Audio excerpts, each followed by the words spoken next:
What is pure truth? Originally no self, originally the absolute. Because people don't set up the theoretical concept of what truth is correctly. They wander about and become a laughing stock. Even people who set themselves up as teachers can be wrong. Then more people will end up learning their misguided truth in turn. The blind is leading the blind. You became a seeker in order to become enlightened. You have to know accurately what you are pursuing if you are to resolve your problems around birth, old age, illness, and death, and be free without any suffering in your mind. The truth is the absolute. Lao Tzu talked about the Tao, the way, in his Tao Te Ching, 1-to-1. When you speak about the Tao as the Tao, then it is no more the constant Tao. Lao Tzu seemed to worry about whether or not to speak about the Tao. However, on the premise that the Tao comes before words, he felt able to talk. But to say what the truth is, it is necessary to use the concept of the absolute. You must feel in your heart the importance of the absolute. If you discriminate against it intellectually, but not in your heart, you never can even approach enlightenment. What is the absolute? We usually think of the absolute as the opposite of the relative, but it is not. The last part of the word for the absolute in the Korean language means the object, and this object refers to the relative.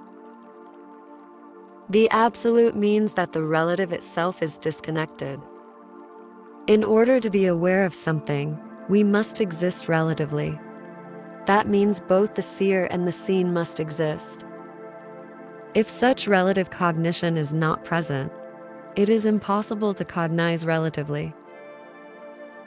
Therefore, the absolute cannot be cognized by a relative individual consciousness. Let's now look at the deeper meaning of absoluteness. The absolute cannot be cognized. Cognition, knowledge, and awareness is possible when I as a cognizer and you as a cognized object exist. But as the absolute is not divided, it cannot cognize itself. It is therefore the one. This one refers not to a numeric concept, but to the one as the whole. Because it is only one, it cannot be cognized. One's own self is unable to see itself. An eye cannot see itself, nor can an ear hear itself. Being only one, singular, is a state impossible to cognize. This lack of awareness might seem like not existing. If something exists as a phenomenal being, it needs to be cognized. Otherwise, it is not a phenomenal being. Thus, from the standpoint of the phenomenal world, something singular cannot exist. But paradoxically, because it doesn't exist, it is reality. Reality is existence itself, which means true existence without change. In order not to disappear, they should not exist phenomenally. If they don't want to exist, they should not appear. Truth is likewise paradoxical. Reality means lasting permanence. To be permanent is reality. The quality of true nature, the truth, is absolute. Because it is absolute, it is singular.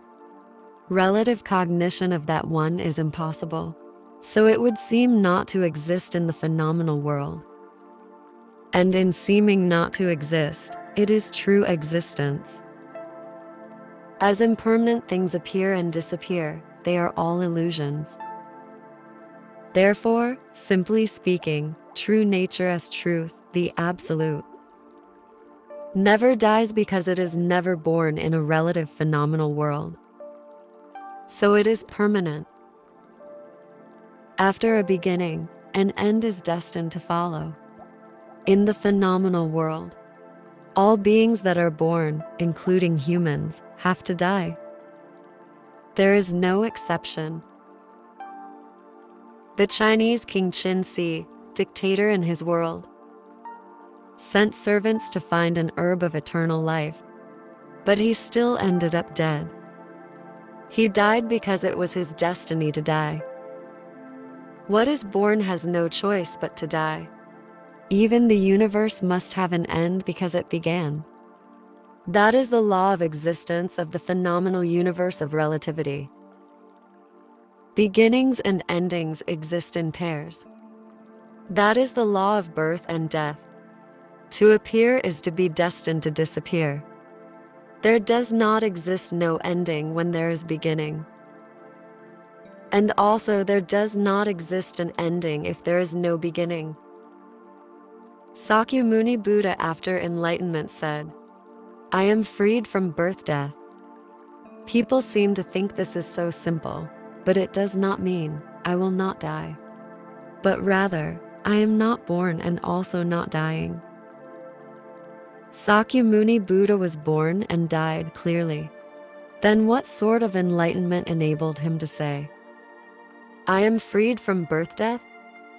This did not mean the body-mind escapes from birth-death after enlightenment, but that the true nature, true self, is never born and therefore never dead.